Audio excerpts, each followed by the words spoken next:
Inspirasi dakwah pedalaman Nusantara bersama Dewan Dakwah Islamiyah Indonesia Kota Pontianak.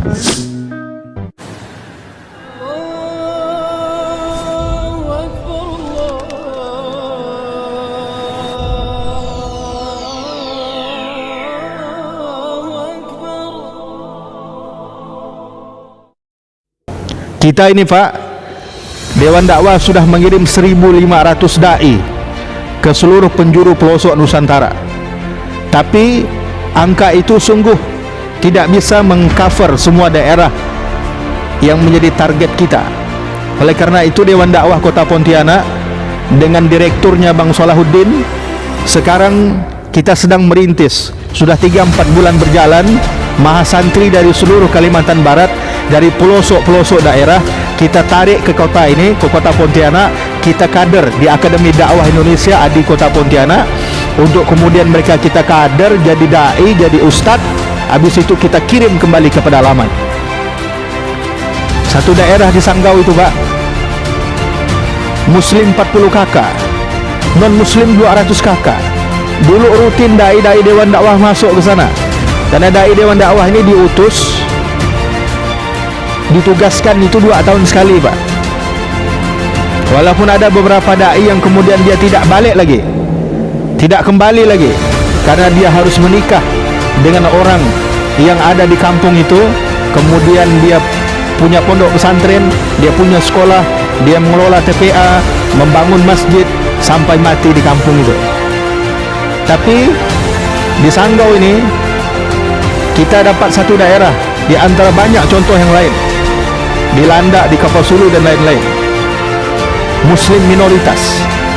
Sekarang karena tidak ada da'i yang kita kirim karena kondisi Covid seperti sekarang ini, maka mereka dibina oleh misionaris. Perlahan-lahan mereka keluar dari Islam, perlahan-lahan mereka murtad, perlahan-lahan mereka kembali kepada agama mereka yang lama. Oleh karena itu saya ingin bagi risau kepada kita semua.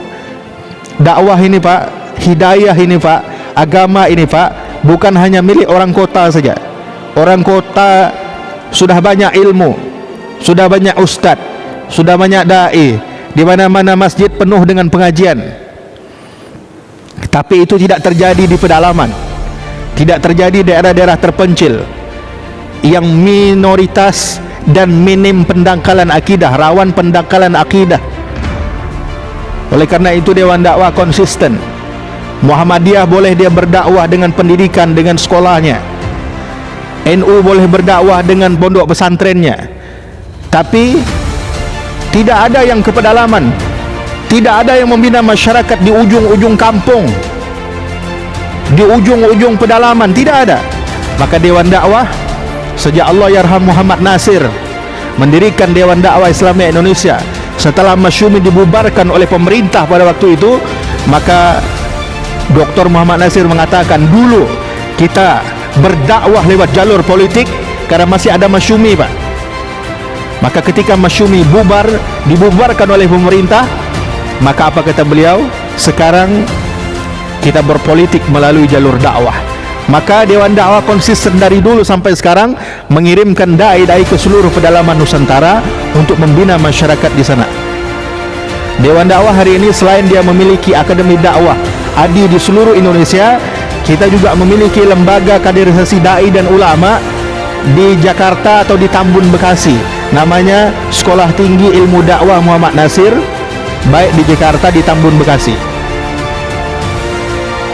4 tahun kuliah, 2 tahun masa pengabdian, gratis, sama seperti Adi ini Pak, gratis, biaya pendidikan, biaya makan, biaya sekolah, biaya penginapan, tidak dipungut biaya 1 rupiah pun.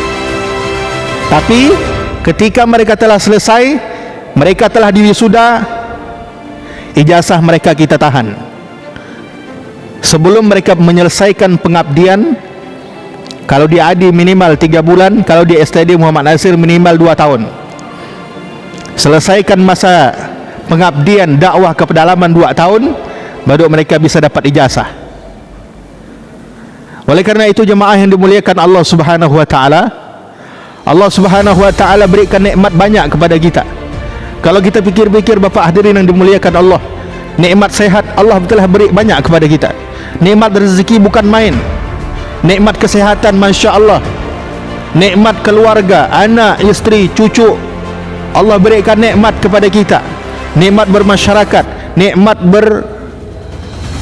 beribadah kepada Allah. Banyak nikmat yang Allah berikan kepada kita ini. Maka salah satu wujud syukur kita adalah dengan cara mendukung kaderisasi da'i dan dakwah pedalaman itu. Maka hadirin yang dimuliakan Allah Subhanahu wa taala, sebagai wujud kecintaan kita menghidupkan sunnah Nabi Muhammad, sunnah yang terbesar salah satunya adalah sunnah dakwah. Kuntum khaira ummatin ukhrijat linnas ta'muruna bil ma'ruf wa tanhauna 'anil munkar wa tu'minuna billah. Kita ni umat terbaik dengan syarat kita menyampaikan agama ini kepada orang lain, kepada saudara-saudara kita, kepada umat, lebih-lebih di pedalaman, mengajak sebanyak-banyaknya manusia, sebanyak-banyaknya umat untuk kembali kepada Allah Subhanahu wa taala, untuk menyembah kepada Allah Subhanahu wa taala, untuk sujud kepada Allah Subhanahu wa taala, untuk mengesahkan, meninggikan, menghebatkan Allah Subhanahu wa taala.